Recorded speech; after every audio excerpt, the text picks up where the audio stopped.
Now, for a country blighted by punishing insecurity, a catastrophic loss of life, and the indignity of poverty in 2025, not to mention political defections on an epic, audacious, and dramatic scale, is there likely to be a beacon of hope in 2026? As the politicians bellow provocatively at each other, set against their cutthroat ambition, the traumatized country they're supposed to guide towards prosperity jumps from one crisis to the next. Into this mix came the Trump curveball, an outsized influence in the latter part of 2025 and a possible influence in 2026, be it militarily, politically, and perhaps even economically. Meanwhile, as we ponder how Abuja might navigate this friction, President Tinubu's political machine has been steadily taking firm control of this country, with most of his rivals either picked apart, co-opted, or pushed aside. A world in which life for the non-defecting opposition members has become like mice trying to navigate their way through a field of rattlesnakes, as one of them put it. A world which some say is careening towards a one-party state. So, against this backdrop, what might be in store for Nigeria in 2026? Well, let's tap into the instincts, insights, and assessments of the president of ANAP Foundation and founder of Stanbic IBTC Bank, Mr. Atedo Peterside, CON, as he attempts to predict the events that will unfold in our unpredictable world in 2026. Together, we'll peer into the future, from President Trump's next moves in Nigeria to this country's other challenges and possible breakthroughs. What might shape the coming year? And I'm joined now from our studios in Lagos by Mr. Atedo Peterside, CON. Mr. Peterside, thank you very much indeed for joining us. So let me first of all say Happy New Year to you, because I don't think I've seen you in 2026. Now, you've analyzed... Happy New Year, Charles. Thank you very much indeed, and thank you for being, for joining us, and of course being punctual as usual.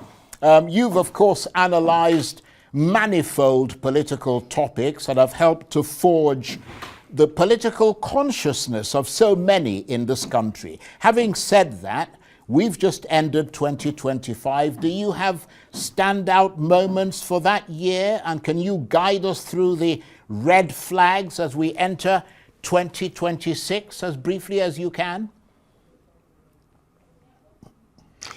Look, for me, the standout moment in 2025 was poverty. And I don't know whether, Charles, you are close to your home in Nigeria, I mean, where you come from originally. But as an economist, I'm frightened when I come across people all over the country who are severely impoverished. And I actually wonder how they manage to stay alive. So I think that poverty, rising poverty, is going to be the main thing that will drive what happens in this country. It's all very well for, you're talking about one-party state and all that. What you mean is that if all the rich people, all the oppressors gather in one place, they're hoping that they can weaponize poverty and get the poor people not to understand that these good people gathered in one place are the oppressors. If you have really clever operators and they have time, they have a whole year, more than a year, to begin to galvanize people and explain to them, guess what? You are the victims. Those guys gathered in one place are the oppressors. The oppressors are the ones that have the problem. You know, the old formula of thinking that you can, at the last minute, buy votes here and there, it may work, it may not work. And then also, I think the rising, or the problem with insecurity has reached such a level that it will also hurt this government.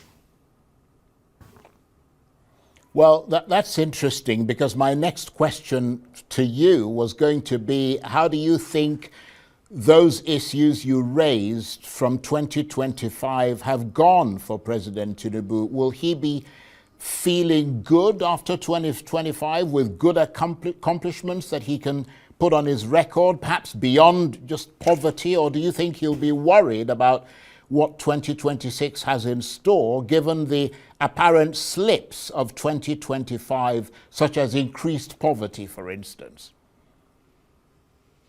You know, I've said it before that it's all very well the federal government has taken some important economic actions. You know, the removed fuel subsidy, the exchange rate is largely market determined. You cannot keep on sort of clapping for yourself for those two policy actions, which really were done, 18 months ago. What matters really is living standards, poverty. And I believe that staying the course is going to be very difficult. You know, we've done some of these things before, especially exchange rates, you know, being market determined. The challenge is that government spending, the government wants to spend plenty of money. When I'm talking government, I mean federal and state. The revenues they're getting are not sufficient for the type of spending they're doing. If you don't have enough revenue, something has to give. But at the federal level, your choices are you either reduce expenses or you go borrowing. Or the third and final option is you print money. I think so far, this government has decided they're not going to print money. So your choice is really either raise the revenue or you cut down your spending or you go borrowing. And they've been borrowing and borrowing. So when I say something has to give, unless the revenues go up dramatically, you know, it will be very difficult to stay that course. And I want to apologize if I make you repeat yourself. I mean, we didn't lose you, technically. The audience could still hear you. But I lost you for a minute, and I'm worried that I might be making you repeat yourself. But having said that, do you think the president should be worried about what's in store for the economy in 2026? I mean, there are reports, for instance, of a reset in the Ministry of Finance following a public admission of a revenue shortfall in 2025.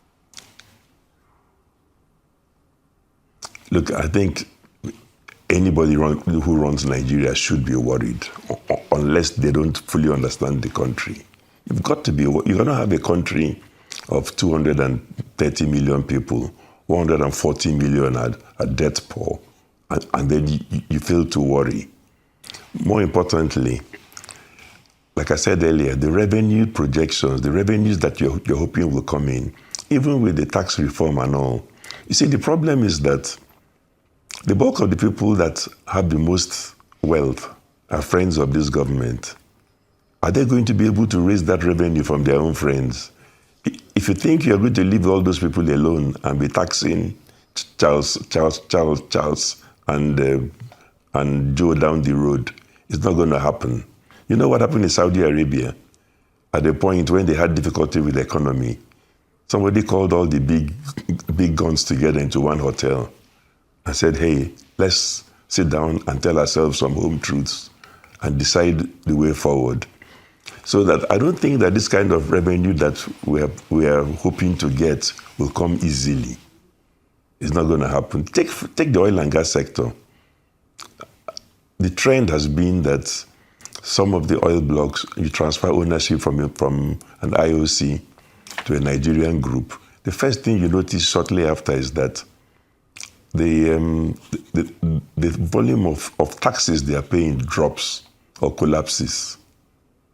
So how do you solve that problem? That's why I said that the big test is going to be, are they going to be able to raise the revenue to go on spending? And if you want to borrow, how much longer can you keep on borrowing for? Indeed. Poverty is rising all the time. Right. In that context, as you look to 2026, Would your advice to Nigerians be to hold on tight because there's worse to come, or do you see things moving in a more positive direction for the generality of Nigerians? No. I think, look, let's be careful.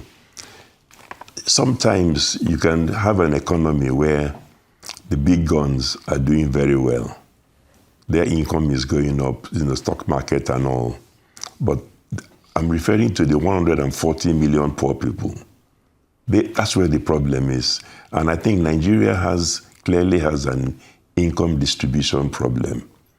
We have the very wealthy and we have the phenomenally poor. And you cannot have equilibrium when there are so many poor people around you. That's why I wouldn't say I'm frightened, but I pinch myself when I see wealthy people believe that everything will be fine forever. And around them there are hundreds of millions of people who are poor. And I think that I don't want to equate poverty with insecurity, nor do I want to equate it with banditry or things like that. But I think it's obvious that for the bandits, for the terrorists, poor people whom the state is offering next to nothing some of them can be easily recruited. So they become the future bandits and the future terrorists potentially. Also, we have 30 million children out of school. People who are not educated are increasingly difficult to integrate into a modern economy. So if they can't do a proper job, they also become targets for bandits and terrorists. So we have a serious problem on our hands. So how can the president sit pretty? Right. Well, that's a fairly substantial question that you raised there, and that brings me to the other aspect of that, the fallout from what you were talking about. That's Donald Trump, because if the pressure from Donald Trump on Nigeria and the Tinubu administration continues through 2026, do you see storm clouds on the horizon? Yes, I see storm clouds, largely because Donald Trump, whatever he does, is going to choose a narrative that suits his own domestic base. And the problem is that, at least so far, our government has not been good enough to come out with narratives that counter whatever Trump is talking about. But let's also be careful, because I don't subscribe to the notion that, everything Trump is saying is total nonsense. I think it's about language and choice of words. This whole talk about genocide, I think people have to understand that genocide can also be defined by geography. If you say there was genocide, there was the Holocaust in World War II, it was in Germany. You could say there was genocide in Germany. It's not true that you can therefore say that there was genocide in the whole of Europe. I think people are failing to make that distinction. In Nigeria, we have parts of the North Central where what has happened there is akin to genocide, in the sense that, but we're talking about in an enclave. Now, just because the genocide is in an enclave, or it's in a state, or it's in a region, and the victims are in IDPs, does not mean that you cannot say that the whole of Nigeria has genocide. Those are two different things. Genocide, I wouldn't say, is genocide for the victim. The victim is the one that defines, in terms of what the reason why he is in that predicament, the reason why he lost his relatives, the reason why he lost his life and property, has nothing to do with him. It only has something to do with which tribe he belongs to, which ethnic group, or sometimes which religion. So that is in that enclave, you can talk about genocide. So I think there's been lots of experts talking, saying there's no genocide in Nigeria. Genocide can exist in pockets. And it's Indeed. also true that it's wrong to say that everywhere in Nigeria there's genocide. I've not seen genocide in Lagos, but I've seen genocide in pockets, especially in the North Central, in the Middle Belt, as an example. I've seen genocide in parts of the Northeast. Yeah. If Boko Haram goes somewhere and wipe everybody out, what do you call that? Right. Well, that's an interesting definition. I don't want to get bogged down with that. Let me move on because time is galloping ahead. And let me turn to opposition politics, which you're well familiar with in Nigeria here. What type of opposition do you see emerging in this country in 2026 going into 2027? Do you see their energy, for example, strengthening around perhaps the ADC and the fact that they have a common political enemy in President Tinubu? Or do you see that energy wasting away and dissipating further around the PDP, Labour and the SDP with more divisions emerging? No, I think the jury is still out on that. There's still plenty of time. And like I said, it's about how clever the politicians are.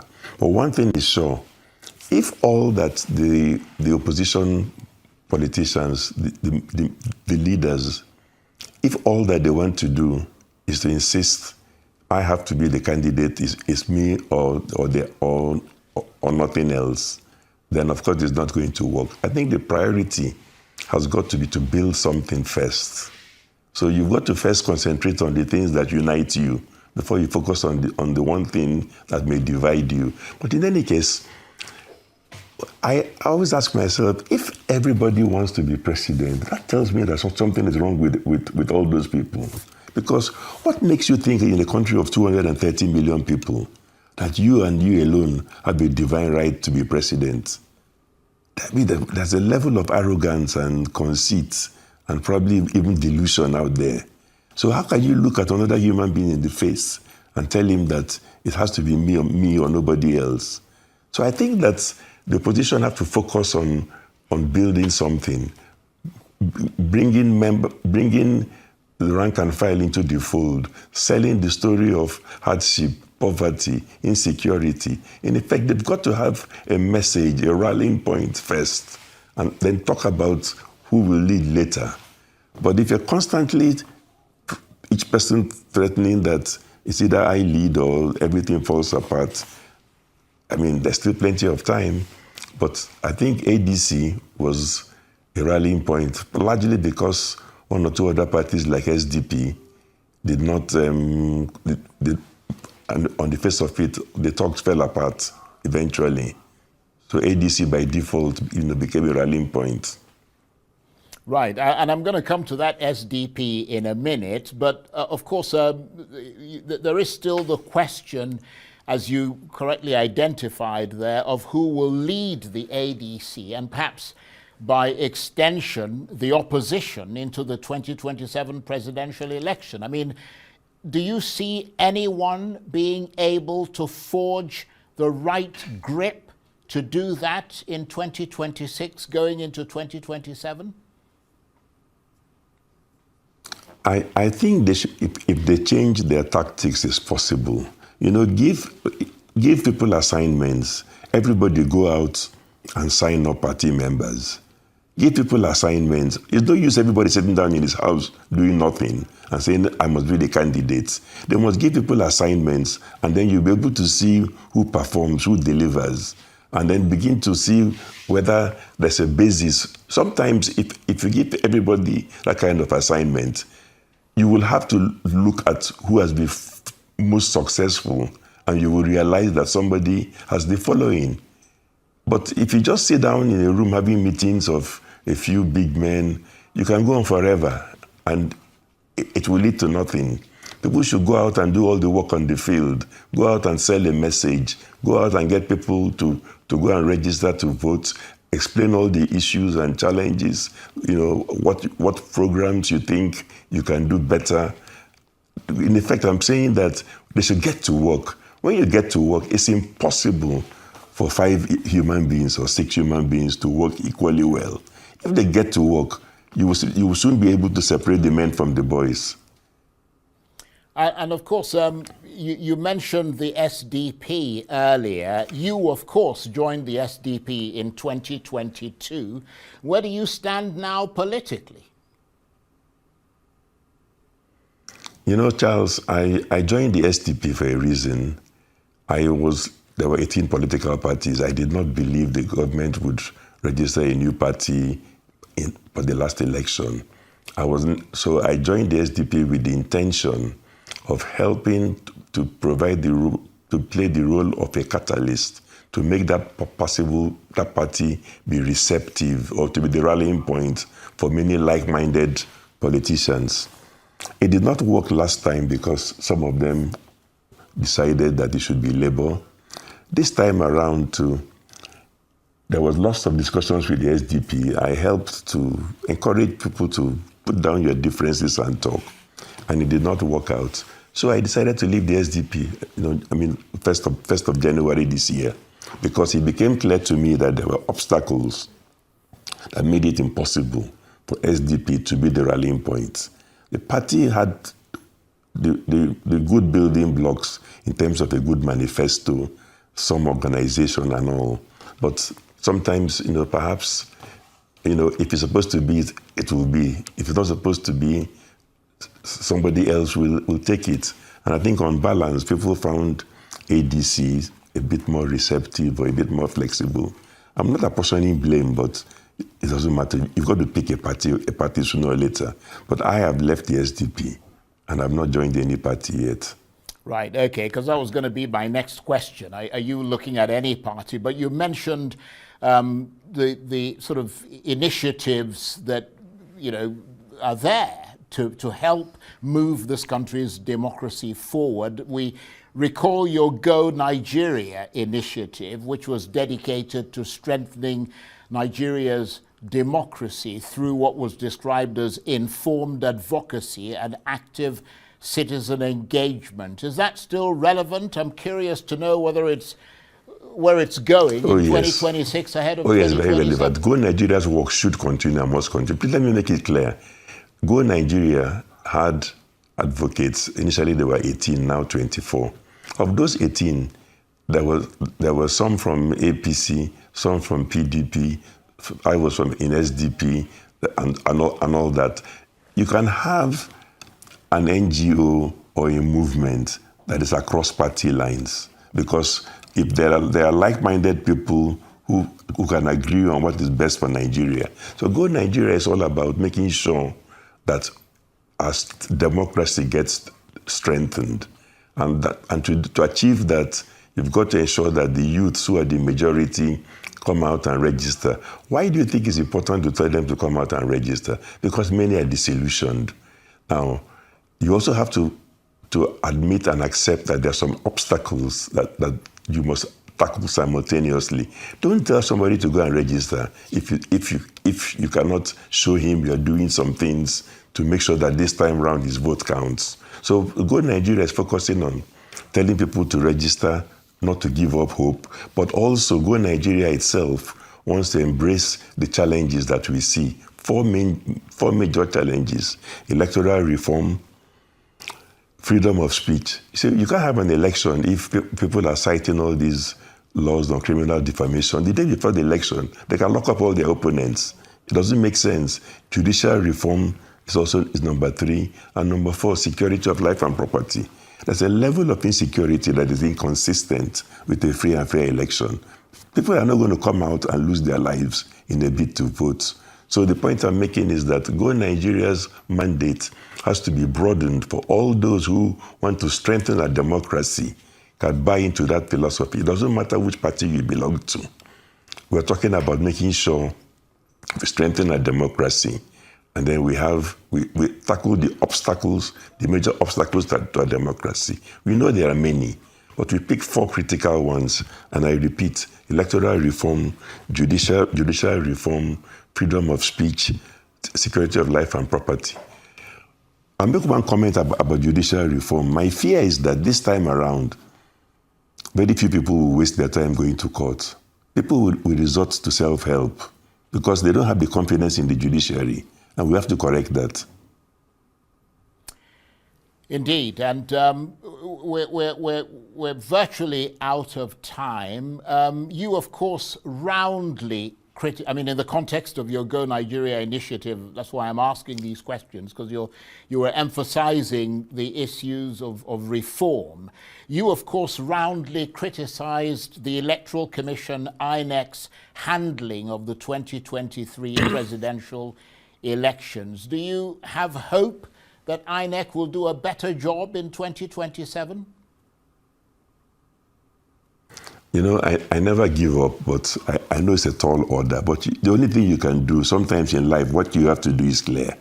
All we can do is to hold their feet to the fire. That's a new INEC chairman. We have to hold his feet to the fire. Let him come out with rules. Let him tell us whether, like the previous one who had gone rogue, he will make rules and break them himself. Let him commit himself to whether there'll be no breakdown of communication on the voting day. Let him commit himself to alteration of result sheets and all those games. You know, this is the only country where somebody claims to have won the election. Have you seen somebody, Charles, that came first in class and then hides the result sheets? If you won an election, you'll be the one bringing out all the result sheets to show the whole world and say, look at the results, polling unit by polling unit, unaltered. So it's so obvious that if you're hiding things and INEC will not bring out certified true copies, the people that won will not bring out the results, and all we see is altered result sheets, then there's no confidence in the system. But there's a new INEC chairman. All we can do is to hold their feet to the fire and put pressure on the government in the area of electoral reform. The opposition has to work together there, instead of just saying that it's my turn to become president.